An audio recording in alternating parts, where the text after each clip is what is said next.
मैं जिस विश्वविद्यालय से ताल्लुक रखता हूं, उस विश्वविद्यालय ने कोर्ट को ये कहा कि हम देश के प्रधानमंत्री की डिग्री नहीं दिखा सकते किसी को। कोर्ट मांगेगा तो उन्हें ही दिखाएंगे कि उनकी डिग्री ओरिजिनल है कि फर्जी है। ऐसे वक्त में शिक्षा पर बात करना अपने आप में एक जन प्रतिरोध की बात करता है, और इस जन प्रतिरोध में अपने को शामिल मानता हूं, क्योंकि ऐसे वक्त में शिक्षा ही खतरे में है। बिहार में चुनाव तो कुछ दिन बाद होगा, लेकिन भाजपा और आरएसएस के स्टार प्रचारक पहले ही बिहार भेज दिए गए हैं और पूरे बिहार में घूम घूम के वो कथा कह करके पहले जमीन की जुताई बुआई शुरू कर दिए हैं, जिसमें बीजेपी आकर के अपने वोटों की फसल काटेगी। और 3-3 बाबाओं को ऐसे काम पर लगाया गया है, जिसमें से एक का धाम है, और पिछले दिनों प्रधानमंत्री और देश के राष्ट्रपति उस धाम में जा चुके हैं और उसको वैधता प्रदान कर चुके हैं। जिसकी डिग्री का पता नहीं, जो शिक्षा की बात नहीं करता, जो इस देश में सीधा अंधविश्वास और पाखंड फैलाने का काम करता है, देश का सबसे बड़े पद पर बैठा व्यक्ति उनके मंच पर खड़ा होकर के उसे वैधता दे रहा है। फिर शिक्षा की बात कौन करेगा? फिर डिग्रियों की जरूरत किस बात की है? फिर जो डिग्री पाए हुए लोग हैं और ओरिजिनल डिग्री लिए लोग हैं, उनको रोजगार नहीं मिलेगा, आपकी वैकेंसी नहीं आएगी। जब वैकेंसी आएगी तो पेपर लीक होगा, पेपर लीक होने के बाद आंदोलन करिए। इसी बिहार के गर्दनी बाग में छात्र अभी भी आंदोलन कर रहे हैं कि उनका जो पेपर लीक हो रहा है, उनके साथ नौकरी की धांधली है, यह गलत है।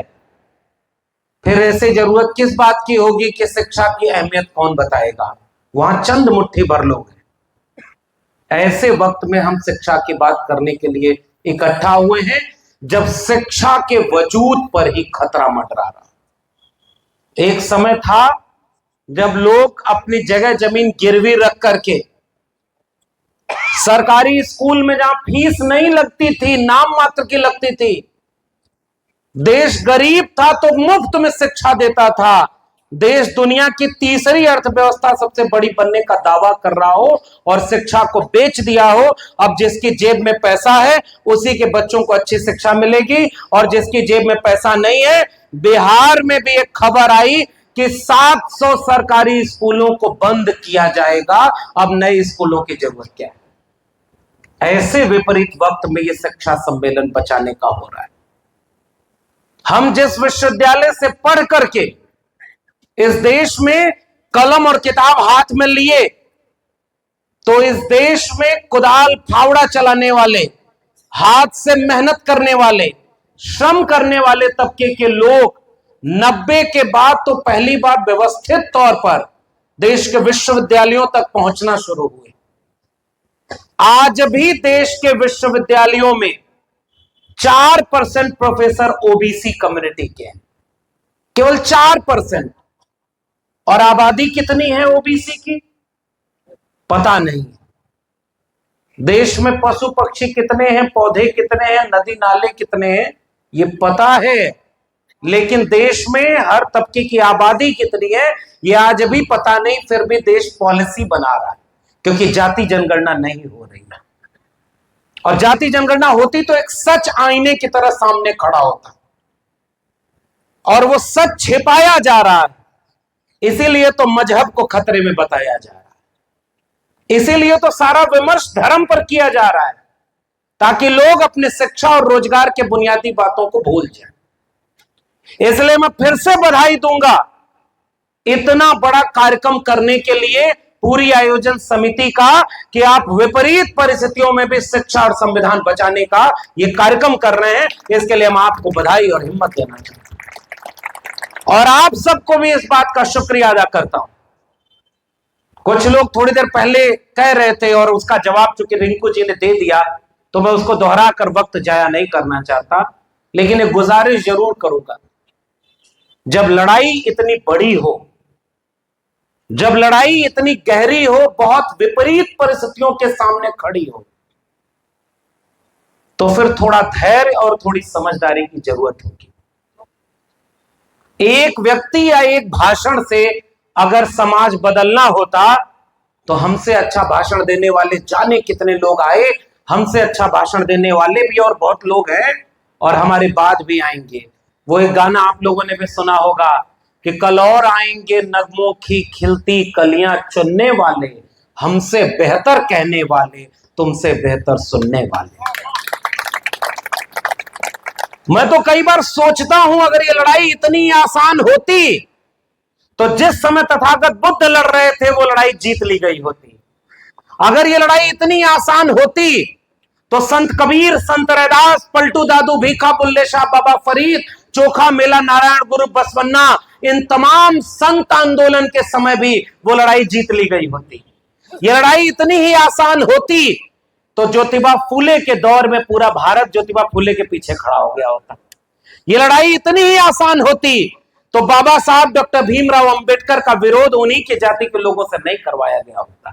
ये लड़ाई इतनी ही आसान होती तो जिस समय इसी बिहार में त्रिवेणी संघ बना, 1930-40 के दशक में काम कर रहा था और वो भी 3 जातियों की रहनुमाई अगुवाई में कर रहा था, लेकिन बात 90% लोगों की कर रहा था।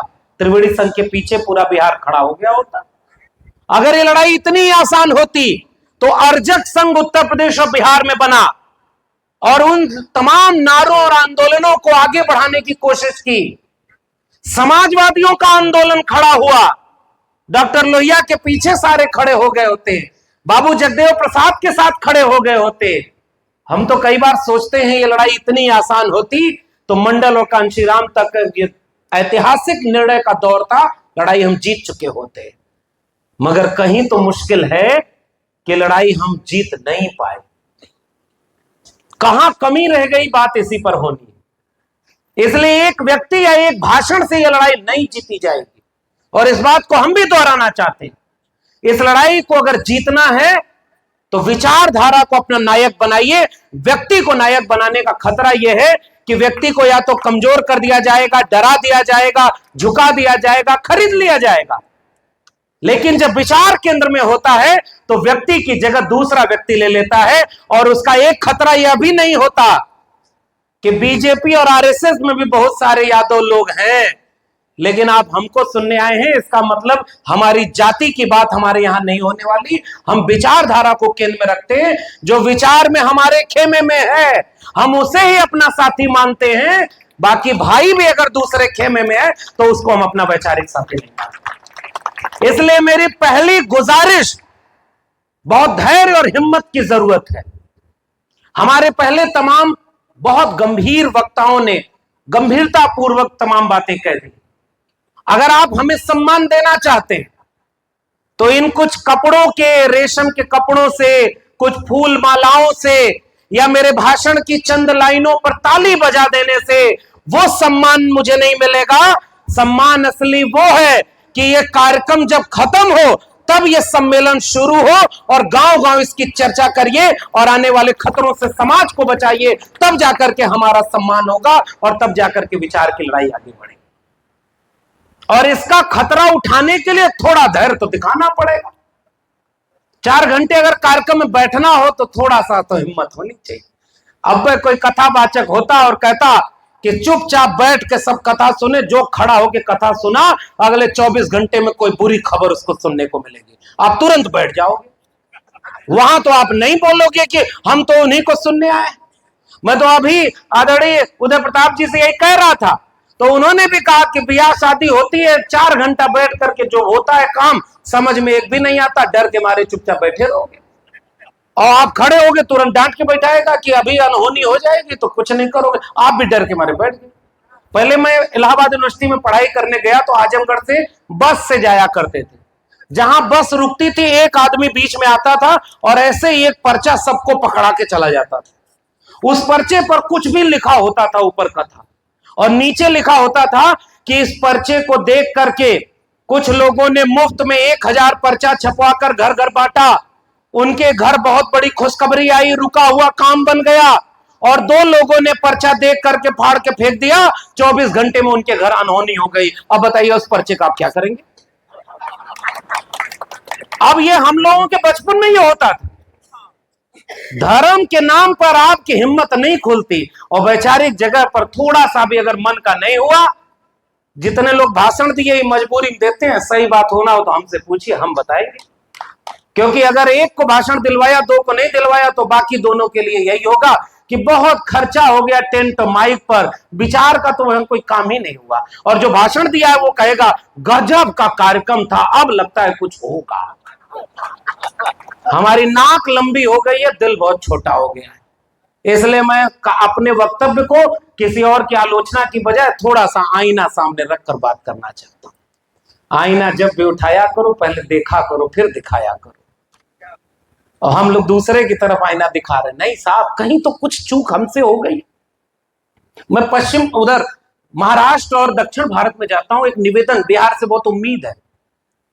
इतना वैचारिक कार्यक्रम शानदार हुआ, इसलिए अपनी एक दिल की बात साझा करता हूं। जब वहां कार्यक्रम होता है शिक्षा संविधान पर, 2 या 3 लोगों को वो मंच पे बिठाते हैं, एक जो अध्यक्षता कर रहा होता है, एक जो मुख्य वक्ता होता है जिसको पूरा समय देते हैं, और एक संचालक। और कितना भी वरिष्ठ व्यक्ति वो सामने बैठा रहता है, बिना भाषण दिए जाता है, लेकिन खुश होकर जाता है, क्योंकि वहां ट्रेनिंग है कि आंदोलन का कार्यक्रम कैडर की तरह कैसे होता है। हमारे यहां मुश्किल यह है कि इतना बड़ा कार्ड छपवाया गया, 2-2, 4-4 मिनट नाम लिखा गया, और फिर भी अगर कोई छूट जाएगा कोई, और इसमें से कोई कम सम्मान का तो भागीदार है नहीं। हर व्यक्ति अपनी अहमियत रखता। हम तो वैसे भी बाहर से आए हैं, आपको तो रहना तो इन्हीं लोगों के साथ है। यहां क्या उत्तर भारत में हम अभी सांस्कृतिक तौर पर इतने मजबूत नहीं हो पाए हैं कि अपनी नाक छोटी और दिल बड़ा कर सके? थोड़ा सा मूल्यांकन करने के लिए मैं ये बात कह रहा हूं। क्या इसके बाद एक मंच और एक भाषण से अगर काम बन जाता, तो अभी जितना पोस्टर लगा है वहां जाके देखिएगा, कथा सुनने लाखों की भीड़ जाएगी। और इतना ही अगर अच्छा होता तो ये कार्यक्रम किसी रामलीला मैदान जैसे मैदान में होता और 5,000 10,000 लोग होते, तब हमें लगता कि हाँ ये बड़ा है, इसमें भाषण देने की कोई बात है। आज जरूरत एक लक्ष्मण यादव की नहीं है, हर गांव में एक व्यक्ति हमसे अच्छा समझाने वाला होना चाहिए। पूरा मैदान आपके लिए खाली पड़ा हुआ है। इसलिए मेरा निवेदन, मेरी गुजारिश पूरी विनम्रता के साथ है, कौन सी नई बात ऐसी हम कह देंगे जो आदरणीय उदय जी नहीं कह रहे हो, या पासवान जी ने नहीं कहा हो, रिंकू जी ने नहीं कहा हो, या जितने भी सम्मानित वक्ता कहे हो, नहीं। लेकिन ऐसे कार्यक्रमों का एक मनोवैज्ञानिक असर होता है, और मनोवैज्ञानिक असर यह होता है कि जब विपरीत समय में लड़ाई की बात हो, तो ऐसे आयोजन में जब आप समय निकाल कर आते हैं तो हिम्मत लेकर लौटते हैं कि आप लड़ने वाले अकेले नहीं है, इतने लोगों का हुजूम साथ है, तो इसके बाद यह कार्यक्रम कामयाब माना जाता है। इसलिए मेरा निवेदन, मेरी गुजारिश है, बाहर तो आप बोलेंगे नहीं, और यहां चाहेंगे कि फलाने आए, जो बोलना लक्ष्मण यादव बोले, मुकदमा होते इन्हीं के ऊपर हो, हमारे ऊपर क्यों? क्योंकि अब बयान इनका रहेगा, माइक पर भाषण ये दे रहा हूं, और हुआ भी हमारे ऊपर, लेकिन उससे डरने वाले नहीं। लेकिन सवाल इस बात का है साथियों, व्यक्ति नहीं विचार खतरे में है। हमारी नौकरी खतरे में थी, चली गई, फिर भी शान और शौकत से जिंदा है, और पिछले बार की तुलना में ज्यादा तेवर के साथ अपनी बात कहते हैं। हम तो नहीं कहीं गए, लेकिन अब जो संकट सबसे बड़ा है कि आने वाले वक्त में लोगों को नौकरी मिलेगी या नहीं, इसके लिए बचाने कौन आएगा? हम तो एक बात कहना चाहते हैं, बागी लोग बहुत कम होते हैं जो घर फूंक करके तमाशा देखते हैं। संत कबीर ने किसके लिए लिखा? कबीरा खड़ा बाजार में लिए लुकाठी हाथ, और जो घर जा रो आप ना चलो हमारे साथ।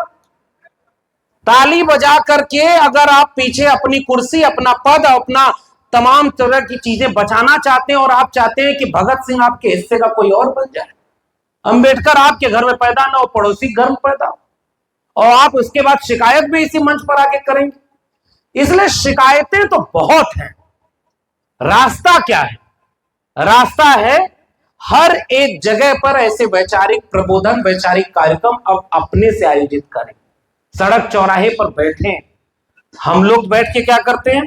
2-3 काम हमारा पहला है, सबसे पहले अपनी जात बिरादरी और अपने आसपास के जो लाइक माइंडेड लोग हैं उनकी आलोचना पर, पहला काम। हमारे नेताओं ने ये गलती कर दी, लेकिन चौराहे पर बैठकर इसका फायदा किसको मिलेगा? और बिना गलती का कोई नेता हो तो बता दीजिए। वो इसलिए कामयाब हैं क्योंकि उनका वैचारिक संगठन और सामाजिक सांस्कृतिक लड़ाई उनकी मजबूत हो गई। 100 साल दिया उन्होंने अपने संगठन को, और नागपुर में आज वो संगठन इतना मजबूत है, दिल्ली में जो ऑफिस बनाया है उसने, हजारों करोड़ रुपए दिल्ली से लेकर पूरे देश में उनकी ऑफिस बन गई। और आपके यहां भी, चाहे वो पॉलिटिकल पार्टी की बात कर रहा हूं, चाहे वो उनके सांस्कृतिक संगठन की, और हम अपने सांस्कृतिक संगठनों को बचा भी नहीं पाए। कहां है बाबू जगदेव प्रसाद का वो संगठन जो उन्होंने शोषित समाज दल नाम से बनाया रहा होगा? कर्पूरी ठाकुर, जिनको ये कितना वैचारिक कार्यक्रम है, जितने लोगों को समर्पित। मेरे हाथ में किताब आई तो इस पूरे सफर में इस किताब को पढ़ गया, और पढ़ते हुए मैं सोचा, इस किताब की शुरुआत में एक लाइन लिखी है जिसके नीचे कर्पूरी ठाकुर का एक गीत है। हम सोए वतन को जगाने चले हैं, हम मुर्दा दिलों को जलाने चले हैं, गरीबों को रोटी न देती हुकूमत, जालिमों से लोहा बजाने चले हैं, हमें और ज्यादा न छेड़ो ए जालिम, मिटा देंगे जुल्म के ये सारे नजारे, या मिटने को खुद हम दीवाने चले हैं, हम सोए वतन को जगाने चले हैं। और ये कर्पूरी ठाकुर का नारा लिखा हुआ।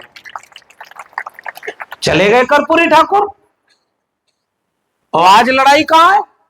और आधी बात जो मुझे कहनी थी वो हमारे पूर्व के दोनों वक्ताओं ने कह दी, और रिंकू जी ने कह दिया। इसी किताब में वो गालियां लिखी हुई हैं आरक्षण लागू होने के बाद जो कर्पूरी ठाकुर को दी गई। आरक्षण कहां से आई? कर्पूरी की मां। और उसके आगे क्या हुआ? और जिसने गाली दी वही सम्मान कर रहा है। अब जरा आईना अपनी तरफ घुमाइए। हमारी थोड़ी सी भी आलोचना कोई कर देता है तो उसके साथ हम बैठना पसंद नहीं करते। थोड़ी सी आलोचना, 10 में 8 बात हमारी एक होती है, 1 या 2 जगह पर हम अगर अलग होते हैं तो हम उसका मुंह देखना पसंद नहीं करते, उसके खिलाफ 4 मोराए उनके खिलाफ बोलते हैं। और वो क्या कर रहा है? MA BA पास करेंगे और कर्पूरिया को बांस करेंगे। जब गाली देना था तो गाली दिया, अपमानित किया, और जब मौका था वोट लेकर के आपस में पिछड़ी जातियों को लड़ाने का तो देश का सबसे बड़ा सम्मान भारत रत्न दे दिया। चित भी मेरी, पट भी मेरी। अगर राजनीति सीखनी है तो वहां देखिए ना वो कैसे राजनीति कर रहे हैं। और इसी में वो इतिहास है। क्या गलती थी कर्पूरी ठाकुर की? साल 1970, अभी उन्होंने, रिंकू जी ने जो बात कही है, इस कार्यक्रम का मजमून यही है। बिहार किस निर्णायक मोड़ पर खड़ा है, इतिहास पढ़ करके। और मैं इस कार्यक्रम से शिकायत भी करूं आपकी, थोड़ी 1-2 और शिकायत सुन लीजिए। इस कार्यक्रम में जितने लोग आए उनकी औसत उम्र निकालिए, 40 से 50 साल के ऊपर होगी। नौजवान कहां हैं? ये नौजवान बैठे हैं अभी, गौतम प्रीतम जी। पिछली बार इन्होंने भागलपुर में, बिहपुर में बुलाया था, एक गजब बहुत अच्छा सामाजिक न्याय सम्मेलन किया था। लेकिन हमारी उम्र के, हमारे सामाजिक दलित पिछड़े घरों के नौजवान कहां हैं? और महिलाएं कहां हैं? मंच पर तो एक भी महिला नहीं। कहां है पिछड़ा पावे 100 में 60 और हमारी 90% भागीदारी? क्यों नहीं है? इस आयोजन स्थल में 4-5 महिलाएं हैं, उसके अलावा बाकी लोग, क्योंकि बाकी लोग क्रांति करने यहां आए हैं, महिलाएं घर पर रहेंगी और बाद में कहेंगे कि घर वाले नहीं समझती। इसलिए सामाजिक और सांस्कृतिक लड़ाई हमने कहां लड़ी? आप इतना बड़ा कार्यक्रम करने में आप पूछ कर देखिएगा चंदा कितने लोगों ने दिया होगा। मैं और अंदर का सवाल पूछ देता हूं, कितना मुश्किल होता है ऐसा कार्यक्रम करना, लोगों को जुटाना, एक एक व्यक्ति को बुलाना। एक शादी घर में पड़ जाए तो उसकी तैयारियों में कितनी होती है आपको अच्छे से पता है। और जो लोग ये कार्यक्रम करते हैं उनको तो चुनाव भी नहीं लड़ना होगा, अभी तो फिलहाल मुझे यही पता है। वैचारिक कार्यक्रम कितना मुश्किल हो गया, क्योंकि हम चाहते हैं कि हमारे हिस्से की लड़ाई कोई और लड़े, और शिकायत भी हमको मंच मिल जाएगा तो मुनिस करेंगे। तो हम गुजारिश करने आए कि नौजवानों को, महिलाओं को कौन बुलाएगा। इसीलिए रिंकू जी ने जो बात कही वही मैं दोहरा रहा हूं कि आप बहुत सम्मानित लोग हैं। और कई बार ऐसे कार्यक्रमों की एक दिक्कत भी होती है, जो समझदार आ गया है हम उसी से शिकायत भी करते हैं। तो सामने वाला बोलेगा कि हम तो आए हैं, आप हमें क्यों शिकायत कर रहे हैं? तो बाहर वाले को करना आपकी जिम्मेदारी, हमारी शिकायत आगे तक पहुंचाइएगा। भाई यहां से बात आगे कैसे जाएगी? और अगली बार जब कार्यक्रम हो तो आप भी जरा इसको अपने जुनून की तरह ले आइए।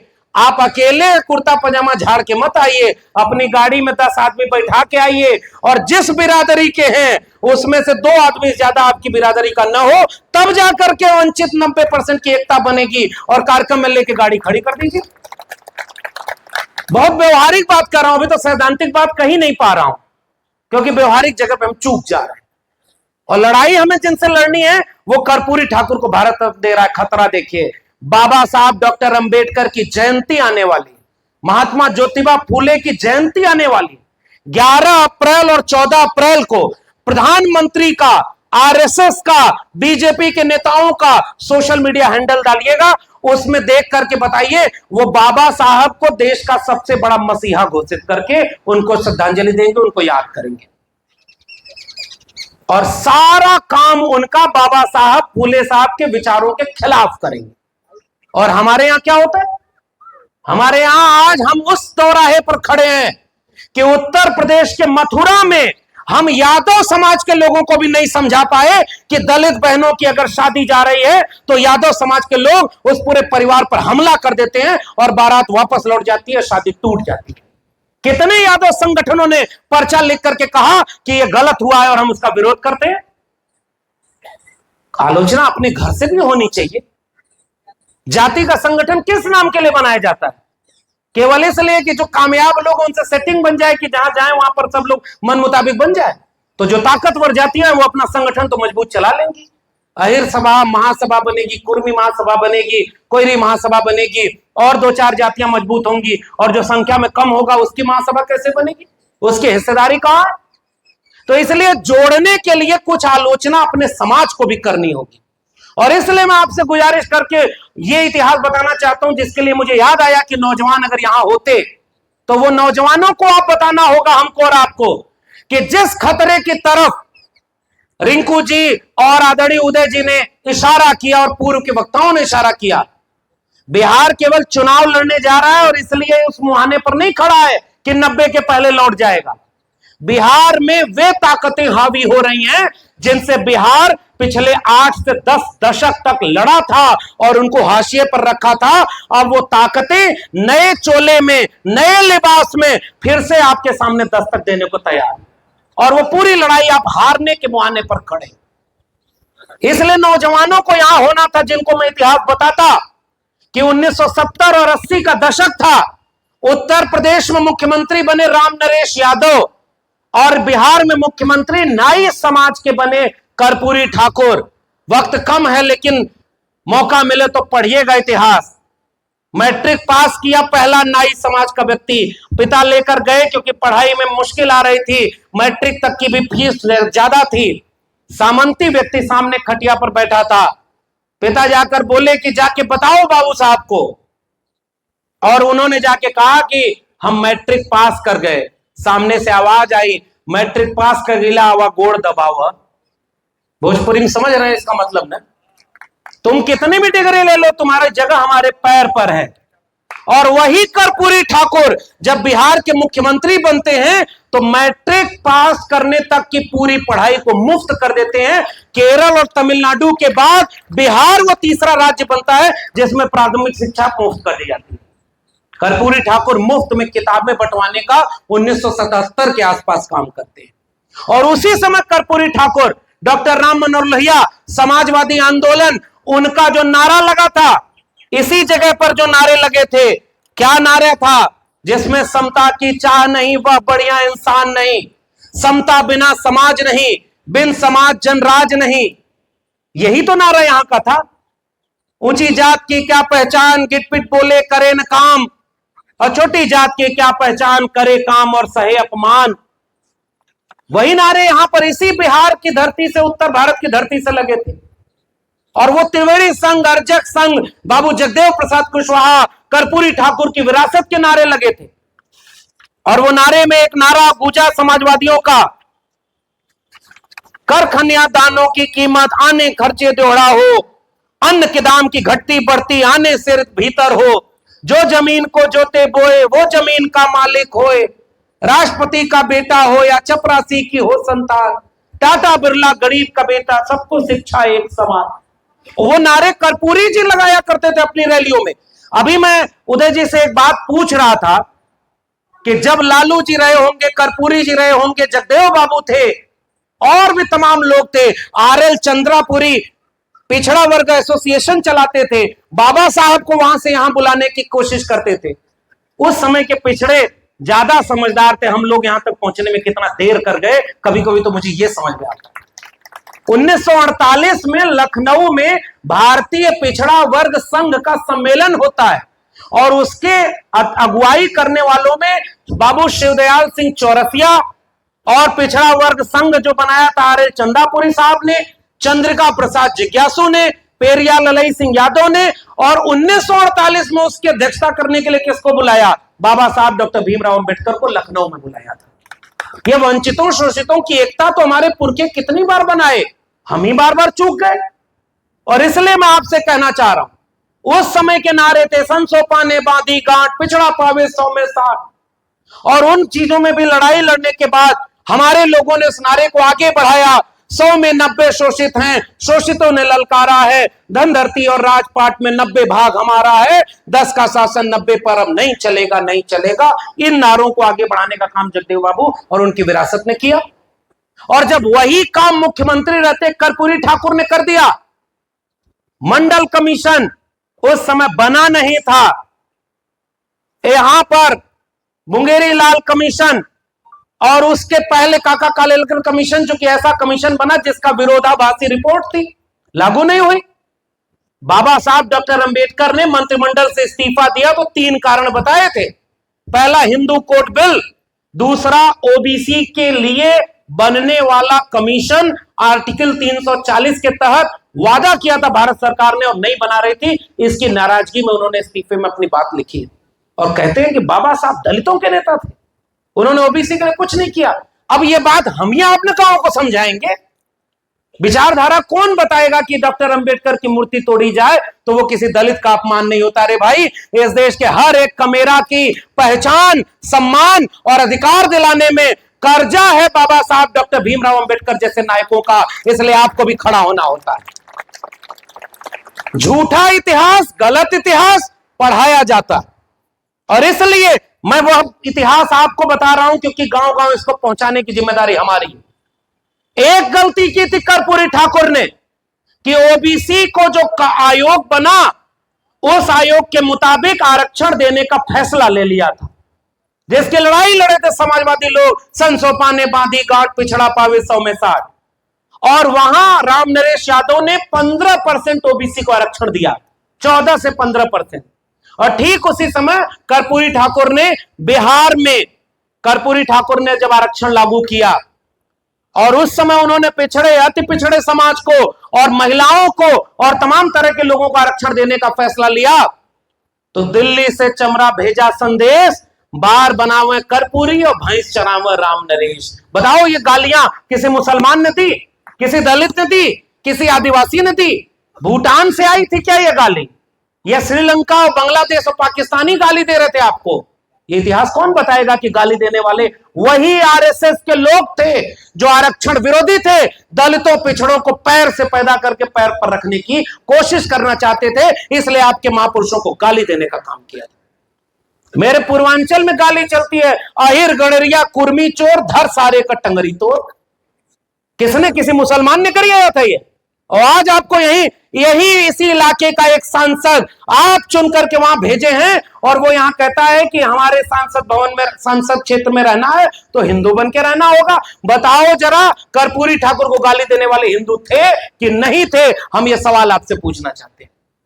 हम आपसे सवाल पूछना चाहते हैं कि आज, उसके बाद से लेकर के आज तक हमारे आरक्षण एक भी जगह पर लागू हो पाए? और आज 2025 के भारत में आप जहां खड़े हैं, ये गालियां सुनने वाले नायक तो चले गए। इसमें एक किस्सा लिखा है और उस किस्से में यह है कि कर्पूरी ठाकुर क्या लोग थे साहब, हम लोग तो उसके आगे कुछ है ही नहीं।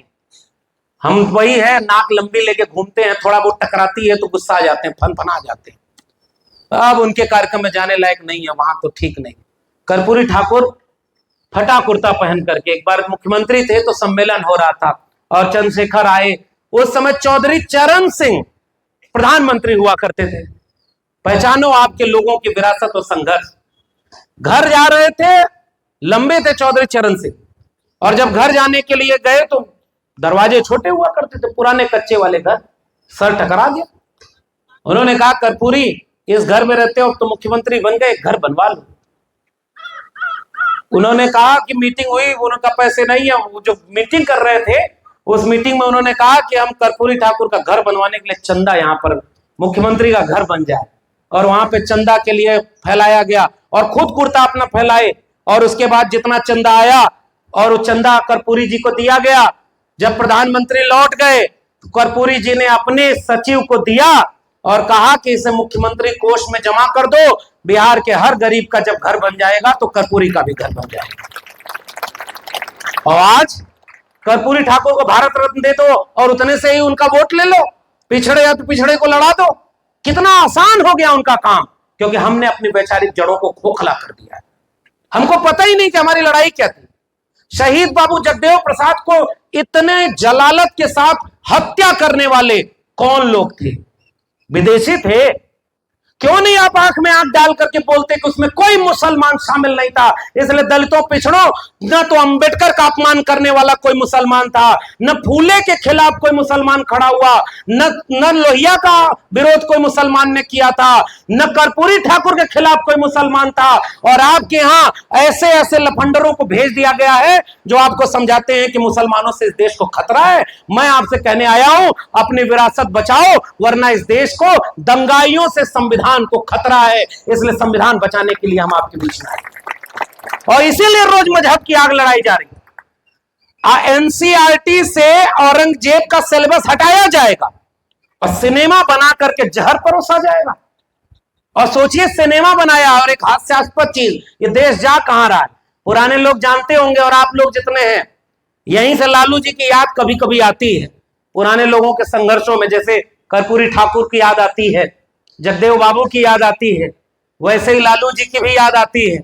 त्रिवेणी संघ के नायकों की याद आती है। बाद में बदनाम किया गया कि वो तीन जाति का सम्मेलन था। उस समय जब दंगाइयों का रथ चला था और लोग डर रहे थे, सहम रहे थे, उस समय समाजवादियों का वहां पर समस्तीपुर में रथ रोकने की हिम्मत थी। इसलिए उस समय के समाजवाद को हम सलाम करना चाहते हैं कि दंगाइयों के सामने झुका नहीं और दंगों के सामने खड़े हो गए। और फिर अचानक जितने नौजवान होंगे उनको पता होगा, और पुराने लोग याद रखिए, आदरणीय मुख्यमंत्री जी जो मौजूदा हैं, ये भी तो समाजवादी पाठशाला से निकले थे। ये तो किस्मत अजीब लिखवा के आए हैं। पता नहीं अगर किस्मत होती भी है तो केहू रहे दुल्हा हुए रही है, बारात किसी की भी हो। लेकिन मुझे याद आता है पुराने वाले नीतीश जी की, और मैं एक वाक्य जोड़ना चाहता हूं। कितना भी बुरा कोई रहे, किसी भी खेमे में रहे, दंगाइयों के खेमे में रहे, बिहार अभी भी उत्तर प्रदेश नहीं बन पाया था। और बिहार वालों, अब आपका फैसले का घड़ी है। अगर इस बार चूके तो बगल में उत्तर प्रदेश में देख लेना, एक मुख्यमंत्री उनके विचार का आ गया, उन्हीं के बीच का आ गया है। तो उसी उत्तर प्रदेश में क्या हो रहा है मैं इशारे में कहना चाहता हूं। और इस बार अगर चूके, एक उनका नेता बोला ना कि अटल जी को अच्छी श्रद्धांजलि तब मिलेगी जब उन्हीं का मुख्यमंत्री होगा। तब तक दिल्ली से, अरे अभी कहां बोलना है, चुनाव के बाद बोलना था, ये बात तुम पहले कहां बोल दिया? वो बयान वापस ले लिया। नहीं नहीं नहीं, हम चेहरा तो इन्हीं को रखेंगे। और उस समय जब समाजवादी नेता थे, और उदय सर मैं आपको बताऊं उनकी पुरानी क्लिप, 16 दिसंबर 1992, मैं तारीख बता रहा हूं, और 6 दिसंबर 1992 को हमला किया था वहां बाबरी मस्जिद के ऊपर इन कार सेवकों को ले जाकर के। और सुप्रीम कोर्ट के फैसले में कहा गया है कि वो गैर कानूनी कृत्य था। ये बात कहने में भी हम डरने लगे कि हमारे पर मुकदमा हो जाएगा। कितना मुकदमा इसी प्रदेश के लोगों को लड़ने के लिए हुआ है।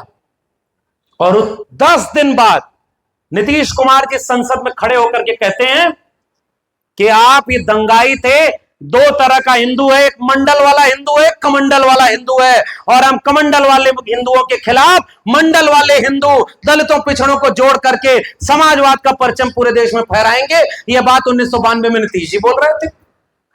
और उसके बाद बड़ी मजेदार बात उन्होंने कही जो मेरे भी जहन में नहीं आई। नीतीश जी ने कहा कि जब ये दंगाई रथ लेकर निकले थे तो समस्तीपुर में गरीब का बेटा लालू यादव ने समस्तीपुर में इनके रथ को रोक दिया था और इनको जेल में भेजने का हिम्मत लिया था। नीतीश जी का बयान है ये। अब अगला वाक्य सुनिए। आडवाणी जी बैठे हुए हैं, हम इनसे पूछना चाह रहे हैं कि दोबारा जब रथ यात्रा शुरू किए तो समस्तीपुर से करना चाहिए था ना, आप बनारस से यात्रा शुरू किए तो यात्रा तो खंडित हो गई, दोबारा आपकी हिम्मत क्यों नहीं हुई कि समस्तीपुर से शुरू करिए। अब आप सोचिए क्या सेकुलरिज्म के लिए कमिटेड सोशलिज्म का लोग था और कह रहे हैं कि आपकी यात्रा इस देश के सौहार्द को बिगाड़ने की यात्रा है। हम भी अपने लोगों का जब मूल्यांकन करेंगे तो यह बात कहेंगे कि गलती तो आपसे भी हुई कि जब मौका ना आप भी उनके सामने ऑक्सीजन देने के लिए उनके साथ खड़े हो गए। चूक तो हुई ना हमसे।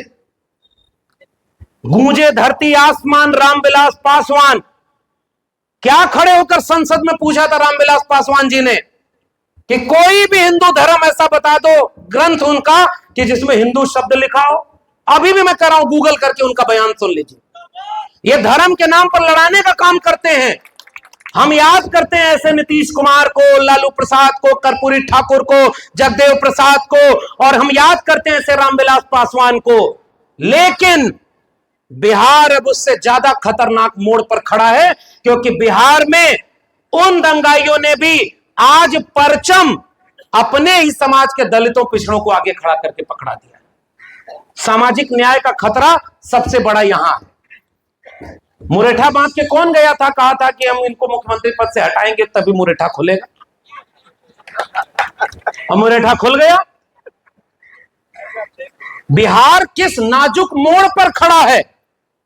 हमारे बीच के लोगों को ही हमारे खिलाफ खड़ा होकर के उन्हीं रामविलास पासवान की विरासत के लोगों से बयान दिलवाया जाता है आरक्षण को आर्थिक आधार पर हो जाना चाहिए।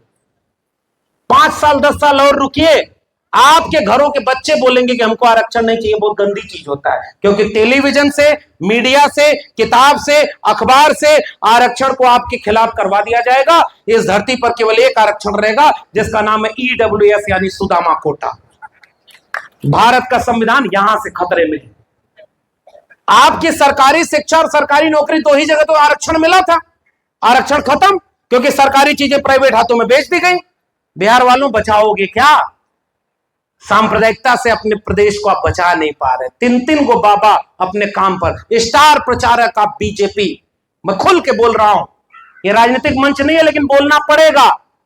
सामाजिक और सांस्कृतिक लड़ाई राजनीति के बिना अधूरी होगी और राजनीतिक लड़ाई सामाजिक सांस्कृतिक लड़ाई के जीते बिना कभी जीती नहीं जा सकती। ये मेरी मानना है। इन दोनों में एक परस्पर संबंध है। लेकिन मैं ये जानता हूं कि अगर समाज तैयार हो जाए तो नेता को भी पता रहे कि अगर 90% कमेरा एक तरफ है तो नेता भी सदन में खड़े होकर के आपकी बात करेगा। लेकिन अगर नेता को पता है कि हमारे लोग तो 5,000 10,000 पे बिक जाएंगे तो वो सोचेगा कि ऐसी बात करो जिस पर सब लोग को वोट मिल जाए। और हम उत्तर प्रदेश से आए, वहां हम जानते हैं, वहां पीडीए बना, और पीडीए बना, पिछड़ा दलित अल्पसंख्यक बना और उनको भागीदारी दी गई। और बिहार तो चूक गया। उत्तर प्रदेश ने देश में उस चुनाव में बीजेपी को पूर्ण बहुमत से रोक दिया जिस चुनाव में वो दावा करके चुनाव में गए थे कि अब की बार 400 पार ताकि संविधान बदलना है। उत्तर प्रदेश ने संविधान बचाया है। और किसने बचाया है? पीडीए ने बचाया, पिछड़े ने बचाया है, दलित ने बचाया है और अल्पसंख्यकों ने बचाया है, गरीब कमेरों ने बचाया। इसलिए जब संविधान ही नहीं बचेगा तो सामाजिक आंदोलन कैसे होगा?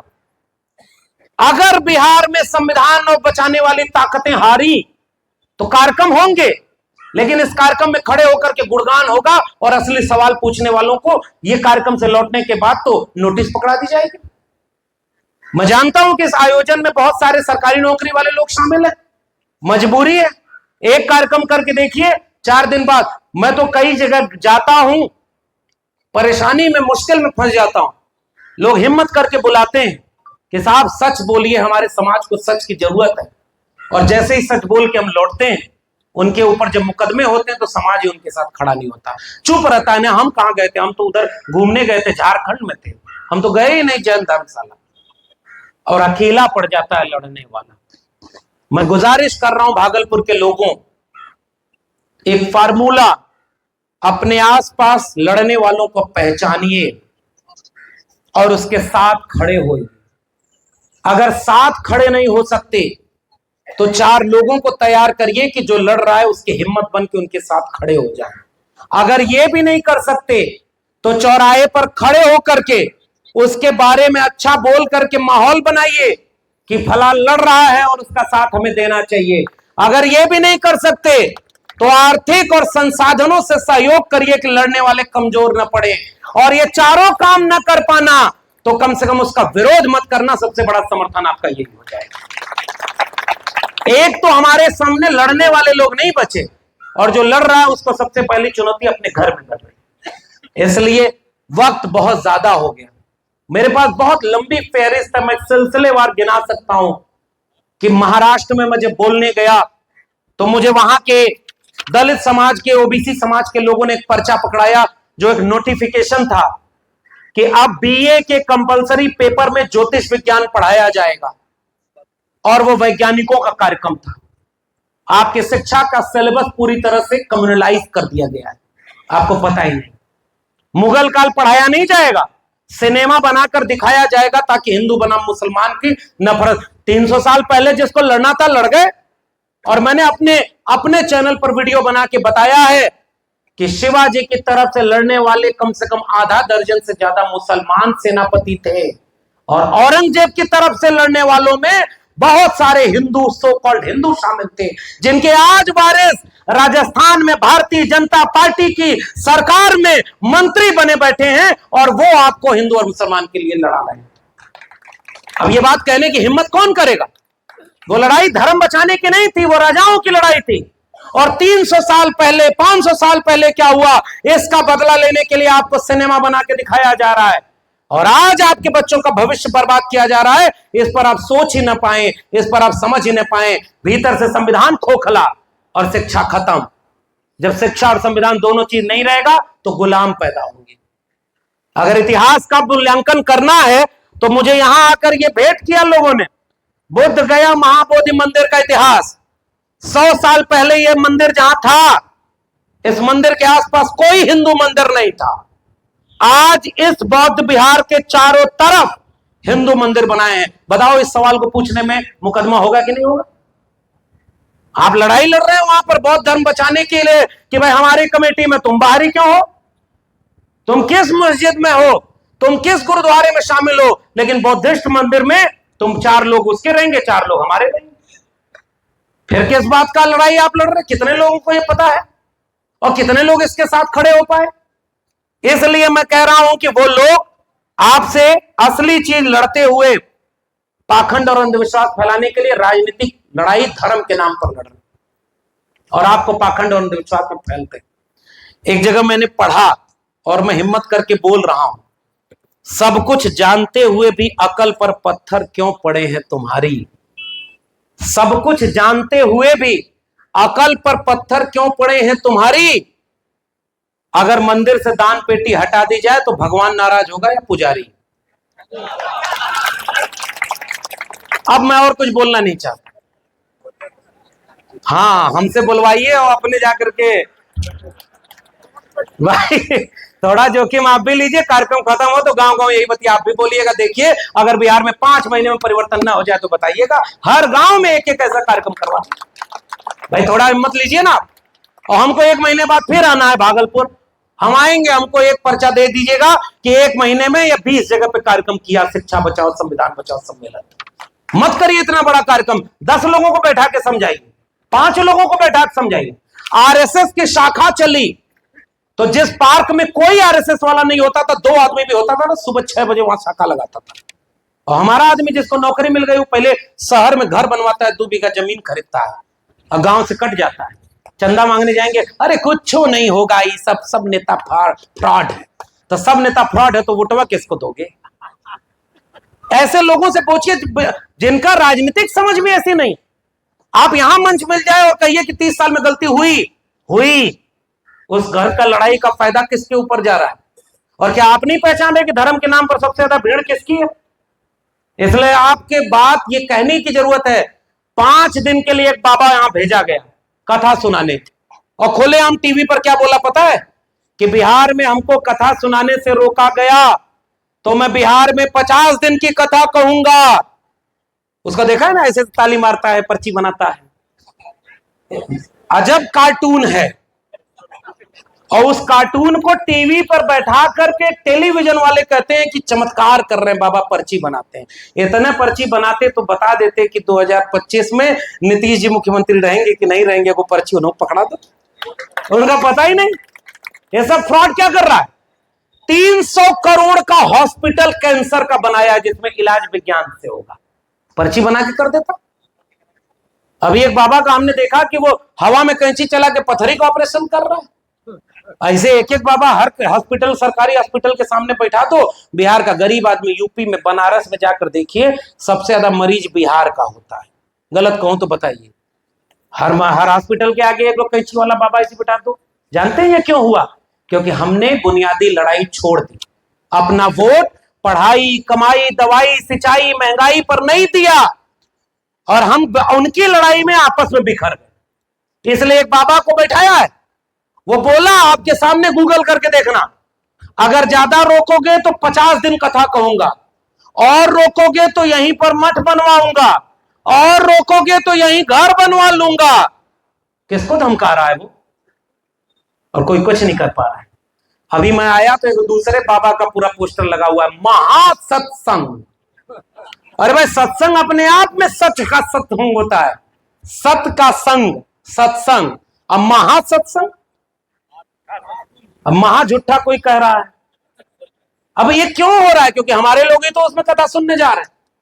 और पता है, आप गूगल करके पढ़िएगा, उसी के ऊपर उसके आश्रम में कई तरह के आरोप लगाए गए हैं और वहां तमिलनाडु में इसके ऊपर मुकदमा हो गया।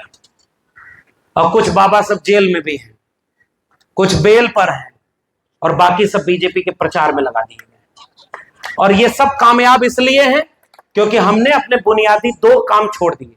अपने वैचारिक महापुरुषों का इतिहास भूल गए और बुनियादी सवालों पर एकजुट कैसे हो वो चले गए। इसलिए मुझे भी निकलना है। आखिरी में 2-3 मिनट में मैं क्या कह सकता हूं? मेरे सामने एक खाका है, एक दृश्य है, और वो दृश्य इस बात का है, आदरणीय उदय जी ने कहा कि अगले 5 महीने आप बिहार आइए मत, बिहार में ही रह जाइए। वो बबुआ का कथा सुनने और संरक्षण सुनने तो सब लोग आएगा।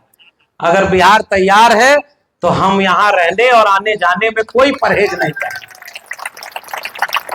बशर्ते कि आप कितना तैयार हैं ये हमको बताइए। और हम लोग कथा कहना हमारा काम भी नहीं है। कथा कहना तो आसान काम होता है, बाबा बनना इस देश का सबसे आसान काम है। आपके सामने पीड़ित लोग आ जाए और आप कहिए बहुत मेहनत करते हो लेकिन मेहनत के मुताबिक फल नहीं मिलता, तुरंत आदमी कहेगा हाँ बाबा। घर में कोई बीमार है, इलाज कराते हो ठीक नहीं होता, जी बाबा। बहुत दिनों से मुसीबत में हो, कोई मुसीबत दूर नहीं हो रही है, हाँ बाबा। अब इसमें से कोई भारत का 140 करोड़ आबादी में से, अब कितने लोग कुंभ नहाए मैं ये नहीं बोलूंगा, और कितने लोग लौट के नहीं आए ये भी नहीं बोलूंगा, लेकिन सोचिएगा कि झूठ कैसे बोला जाता है। और बाबा इसलिए बनाए गए ताकि एक बाबा जो आपका नायक था उसके विचार खत्म कर दिए जाएं। इसलिए इन तमाम बाबाओं को हटा करके इस देश को अगर एक बाबा से चलाना है तो उनका नाम है बाबा साहब डॉक्टर भीमराव अंबेडकर, और किसी बाबा की इस देश को जरूरत नहीं है। केवल एक इलाज, एक डॉक्टर अकेला सब पर भारी पड़ेगा, बशर्ते कि पूरे बिहार वालों आप गांव गांव जाकर के अपने नायकों को जोड़ लीजिए। और मैं आपसे गुजारिश ये करता हूं कि जगदेव बाबू की कर्पूरी ठाकुर से कोई लड़ाई नहीं, पेरियार ललई सिंह यादव का जगदेव बाबू से कोई लड़ाई नहीं। लोहिया के विचार में आगे के लोग शामिल होते चले गए। इन तमाम महापुरुषों की लड़ाई आपस में नहीं थी, और उनके मानने वाले और उनकी जाति वालों में सारी लड़ाई आपस की है। बताइए गलत कह रहा हूं कि सही कह रहा हूं? और जुड़ने का फॉर्मूला क्या है? आखिर में केवल निवेदन, समाधान। समाधान केवल इस बात का, हारने का इतिहास हमारा नहीं, लेकिन अब हम ऐतिहासिक हार के मुहाने पर खड़े हैं। पता है बिहार के लोगों, राजनीति का निर्णय आप लीजिएगा, लेकिन मैं सच कहना चाहता हूं, अगर हम दंगाई सांप्रदायिक जातिवादी ताकतों को बिहार या देश से रोक नहीं पाए तो 10 साल बाद, 5 साल बाद इन महापुरुषों की जीवनी न तो सिलेबस में होगी और न ऐसे खुलेआम कार्यक्रमों में हम बोल पाएंगे। और उन्होंने अपने किताबों में भले लिख दिया होगा, यदा यदा हि धर्मस्य ग्लानिर्भवति भारत अभ्युत्थानम तदात्माद्यम सृजाम्यहं युगे युगे। लेकिन आपके लिए एक बात सोच के बताइए कि आप पुनर्जन्म में यकीन करते हैं कि आपकी लड़ाई लड़ने बाबा साहब अम्बेडकर लौट कर आएंगे? क्या कर्पूरी ठाकुर वापस लौट के आएंगे कि बिहार वाले लड़ नहीं पा रहे हैं, आइए हम थोड़ा नेतृत्व कर दें? क्या वापस जगदेव बाबू आएंगे? क्या वापस वो तमाम लोहिया और अंबेडकर और तमाम लोगों के वारिस आएंगे? लड़ाई किसको लड़नी है? लड़ाई हमें लड़नी, लेकिन हम आपस में बिखरे हुए हैं। इसलिए मेरा कुछ छोटा छोटा सुझाव, जब शाम हो जाए, नौकरी हो जाए खत्म, घर लौटिए तो अपने गांव, अपने मोहल्ले के, अपनी जाति बिरादरी से, समाज जिसको कहता है कि आपसे नीचे छोटी जाति वाले हैं, उनके घर बैठ करके चाय पानी पीना शुरू कर दीजिए और तब अपने घर जाइए। आधा प्रेम मोहब्बत यहां से बढ़ना न शुरू हो जाए तो कहिएगा।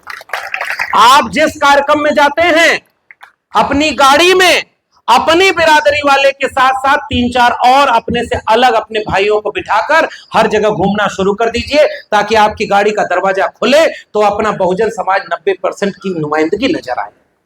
आप जाति बिरादरी छोड़ करके अपने जाति का विरोध नहीं करना है, इसलिए क्योंकि अपने जाति के लोग नाराज हो जाएंगे तो कहेंगे कि ये तो बदल गया, ये तो उनका हो गया। लेकिन दूसरों को हाथ बढ़ाइए, थोड़ी आलोचना सुन लीजिए, थोड़ी आलोचना सह लीजिए। 10 में 8 बातें अगर हमारी आपकी मेल कर रही हैं, 2 बातों पर झगड़ा है तो 2 बातें कुछ दिन के लिए भूल जाइए। बचेंगे तो आपस का झगड़ा जीत लेंगे। जीतने का ये हुनर भी आजमाना चाहिए। जंग अगर भाई से हो तो हार जाना चाहिए। दिल बड़ा करिए, नाक छोटी कर लीजिए। आखिरी बात, शिक्षा संविधान, इस आयोजन को, इस बात के लिए भी मैं बधाई देना चाहता हूं। जोड़ना कहां है और कैसे जुड़ेगा? भाषण से नहीं जुड़ेगा। भाषण खत्म होने जा रहा है, धन्यवाद ज्ञापन होगा और धन्यवाद ज्ञापन हो कोई नहीं सुनेगा, मैं गारंटी दे रहा हूं। इतना अनुशासन है तो इतना भाषण देकर के इतना बदलाव हो तो बता दीजिए। अब बोल दिया, हो सकता है कुछ लोग रुक जाए, नहीं तो जैसे ही माइक इधर बंद होता उठ के चल देते। इससे कोई बदलाव नहीं आने वाला। मैं उदय जी से एक बार पूछ रहा था अभी बैठे बैठे कि जब कर्पूरी जी रैली करने जाते रहे होंगे, लालू जी जाते रहे होंगे, पुराने नेता जगदेव बाबू जाते रहे होंगे, इतना बड़ा टेंट लगाने का मौका था क्या पिछड़ों दलितों के घरों में? उदय जी बोले कि वो लोग कहते थे कि कहीं से माइक का जुगाड़ कर द बस। हमने पुराने समाजवादियों से बैठकर जब पूछा तो कहा कि जिनके घर बोल दिया कर्पूरी जी ने कि आपके यहां रैली करने आएंगे, एक जगह पहुंचने में देर हो गई, अंधेरा हो गया, लोग चले गए, 10-15 लोग बैठे थे, उनको लगा कि इतना बड़ा नेता को हम बुला रहे हैं, बेइज्जती होगी। कर्पूरी जी पहुंचे, गाड़ी से उतरे, कहे कि अरे वो माइक नहीं है, मंच नहीं है, बाद में हो जाएगा, तैयारी कर ले। लोग भी चले गए। कहे ये चौकी है ना, इस चौकी पे हम खड़े होंगे, माइक हाथ में लिए, वो वाला माइक था छोटा वाला, और सामने 10 लोग बैठे थे, बोलना शुरू कर दिया। हमारे नेता संसाधन नहीं था तब समाज को जोड़ ले गए, सोशल मीडिया नहीं था अपनी बात पहुंचा ले गए। हमारे पास संसाधन है। क्या आज से 1970 में SC ST OBC के नौकरी करने वाले लखपति, ठेकेदार, प्रोफेसर, डॉक्टर, इंजीनियर आज से 50 साल पहले ज्यादा थे कि अब ज्यादा है? सोच के बोलिए। मैंने अपनी प्रोफेसर की डायरी में, वहां आई हुई है, मन करे तो खरीदिएगा, उस प्रोफेसर की डायरी में एक बात लिखी, आरक्षण का फायदा लेकर, अपने पुरखों की कुर्बानी का फायदा लेकर पहली पीढ़ी के लोग जब ज्यादा शिक्षित हुए, नौकरी पाए, पैसा कमाए, तो उन्होंने ही अपने समाज का साथ देना मुनासिब नहीं समझा। ये मेरी आलोचना है और मैं अपने को भी शामिल कर रहा हूं। मैंने भी अभी कोई इतना बड़ा त्याग नहीं किया है कि मसीहा बन के हम लोग घूमा जाए। त्याग उन्होंने किया जिस जगदेव बाबू को गोली से मार दिया गया साजिश करके। आज वहां कहां उनके विरासत के लोग खड़े हैं? त्याग उन्होंने किया कर्पूरी ठाकुर। डॉक्टर लोहिया जिस दिन गुजरे, एक बक्सा था जिसमें एक डायरी है, दो जोड़ी धोती कुर्ता था, और कर्पूरी ठाकुर पूरे जीवन अपना घर पक्का नहीं बना पाए। इस किताब में एक किस्सा लिखा हुआ है, और उस किस्से में कहा कर्पूरी ठाकुर का कुर्ता फटा हुआ था। लोग दिल्ली में बोले गए, कर्पूरी जी कुर्तवा तो नया बनवा लीजिए। वो कहे हमारा आधा बिहार के लोगों के शरीर पर बदन ढकने के लिए कपड़ा नहीं है, और उनका मुख्यमंत्री अच्छा कपड़ा पहनेगा तो क्या हो जाएगा। हमारे पास तो अच्छा कपड़ा है साहब, हम तो ट्रेन और फ्लाइट से चल के यहां आए, और हमारे पास इतने डॉक्टर, इतने इंजीनियर, इतने प्रोफेसर, इतने ठेकेदार लोग हैं। और समाज का आंदोलन कर्पूरी ठाकुर के समय मजबूत था, जगदेव बाबू के समय मजबूत था कि आज? दिल पे हाथ रख के बोलिएगा, आप बताइए। मुझे नहीं पता। आज गांव गांव में कोई ईमानदारी से जाता है क्या? कितने लोग हैं जो अपने पैसे से, अगर नहीं आप सरकारी नौकरी करते, आप चौराहे पर भाषण नहीं दे सकते, कर्पूरी ठाकुर की 4 किताब पढ़ने के लिए गांव में लाइब्रेरी नहीं खुलवा सकते थे। कोई कार्यक्रम कर रहा था, उसको पीछे से मदद नहीं कर सकते थे, लेकिन नहीं हो पाई। जानते हैं क्यों? क्योंकि संगठन एक नहीं। अब आखिरी में मेरा निवेदन, संगठन अभी बनाने का वक्त भी नहीं है। 100 साल लगा तब कोई आरएसएस बना। आप एक संगठन, हमारे तो बाबा साहब ने जितना संगठन बनाया उसी में कितने टुकड़े हो गए, और हमारे यहां सबसे ज्यादा बिखरे लोग। मेरा निवेदन, अगर अच्छा लगे तो मानिएगा, मैं आपसे उम्र में कम हूं, अनुभव है कम आपसे, लेकिन निवेदन करना चाहता हूं। अगर उचित लगे तो मेरी सलाह मानिएगा। संगठन एक करने के चक्कर में मत पड़िएगा, विचार और मुद्दे पर एकजुटता बनाइए। और विचार यह है कि इस समय इस देश में केवल एक नैरेटिव चले, संविधान विरोधी एक तरफ और संविधान को मानने वाले एक तरफ। अपने आप देखिए एकजुटता बनेगी कि नहीं बनेगी। Point number 1। पॉइंट नंबर 2, आप जिस तरह से एक होने की बात करते हैं, न्यूनतम सहमति पर एकजुटता बनाइए। जाति जनगणना जिसके एजेंडे में होगा, मंडल कमीशन की बाकी सिफारिश को लागू करना जिसके एजेंडे में होगा, सरकारी शिक्षा, सरकारी नौकरी देना जिसके एजेंडे में होगा, जिसके एजेंडे में बाबा साहब के संविधान के उसूलों का, सिद्धांतों का बात होगी। 2-4 बातें उसकी अगर पुरानी गलतियां भी हो जाएं तो उसको माफ करके उस एजेंडे और उस विचार और मुद्दे पर एकजुटता बना लीजिएगा। अपने आप देखिए जमीन पर एकजुटता नजर आने लगेगी। और 3 चीजों पर उनका पूरा साम्राज्य बन रहा है, लूट, झूठ और फूट। इन 3 का इलाज कर लीजिएगा। झूठ का इलाज सच से होगा। सच बोलिए। बिहार जाति जनगणना कराकर सच बोला। जिन यादवों के खिलाफ कहा कि 14% है सबसे ज्यादा, वो उन्होंने ले लिया। उन्हें उनका सरकारी नौकरी में हिस्सेदारी 1.6% आए, और जिसने असली मलाई खाई उसके बारे में कोई बात नहीं करता। झूठ का इलाज सच से होगा, फूट का इलाज एकजुटता से होगा, और लूट का इलाज आपकी एकजुटता के बाद सत्ता पाने से होगा। तब आपके लोगों को सत्ता, संसाधन, हिस्सेदारी, धन, धरती और राजपाट में हिस्सा मिलेगा। अन्यथा हमारे लोगों को आगे किया जाएगा।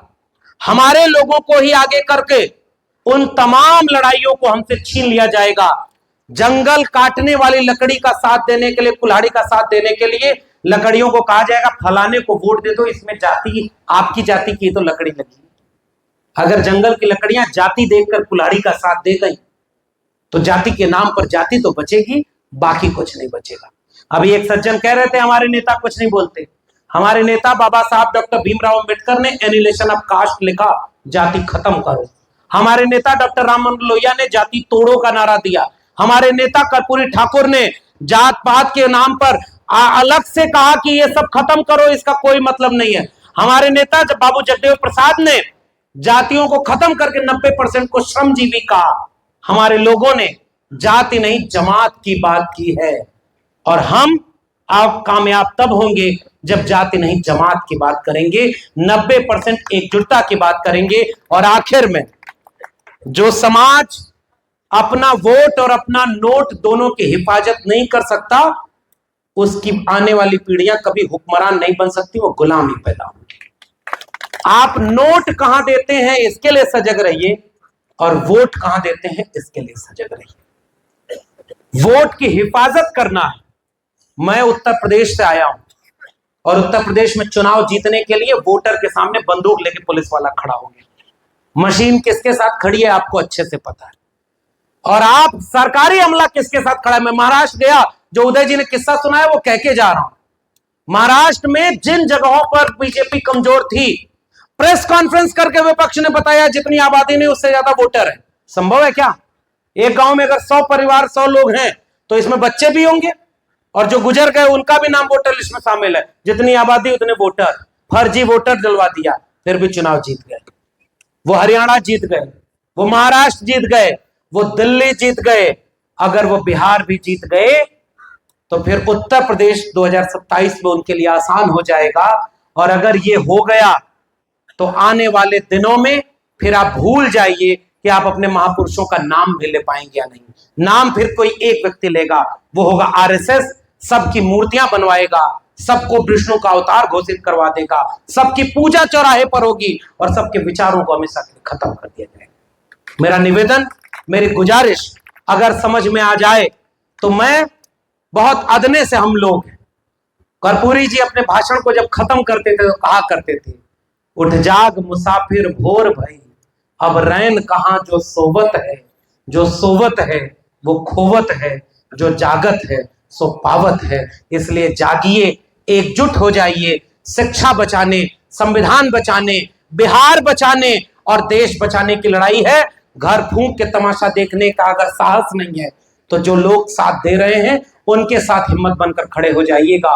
फिर मिलेंगे, क्योंकि ये कारवां एक भाषण से खत्म नहीं होने वाला। ये लड़ाई एक भाषण से जीती नहीं जाएगी। लेकिन इस कार्यक्रम को खत्म करने के बाद भागलपुर और आसपास के गांव गांव में शिक्षा बचाने, संविधान बचाने का झंडा लेकर के गांव गांव चलिए। आप अकेले हैं तब भी गांव में जाकर लोगों से कहिए कि संविधान बचाने की लड़ाई में हम पूरी तरह से तैयार हैं। और नौजवानों को समझाइएगा, किसी दलित पर हमला हो तो अगर आप पिछड़े समाज के हो, अति पिछड़े समाज के हो तो उसके साथ खड़े हो जाना। अति पिछड़े पर हमला हो तो पिछड़े समाज के लोगों खड़े हो जाना। किसी मुसलमान पर हमला हो तो बाकी लोगों मिलकर खड़े हो जाना। और जब संविधान पे हमला हो तो सारे संविधान के मानने वालों एक हो जाना। हाथ उठाकर यह आत्मविश्वास दीजिए कि संविधान बदलने वाली ताकतों को हम हराएंगे और समाजवादी अंबेडकरवादी देश हम बनाएंगे। इसी उम्मीद के साथ आप सब तैयार हैं क्या? जोर से बोलिए, तैयार हैं? एकजुट होकर के इस कार्यक्रम को आगे गांव गांव तक पहुंचाएंगे। अगर पहुंचाएंगे तो हम बार बार आपके बीच में आएंगे और इस साहस और हिम्मत के साथ दंगाइयों को हराएंगे, जातिवादियों को हराएंगे और बाबा साहब के सपनों का भारत, जगदेव बाबू के सपनों का भारत, डॉक्टर लोहिया और कर्पूरी ठाकुर के सपनों का भारत बनाएंगे। इसी उम्मीद के साथ आप सबको जय भीम, जय विज्ञान, जय संविधान, इनकलाब जिंदाबाद, उल गुलाम जिंदाबाद।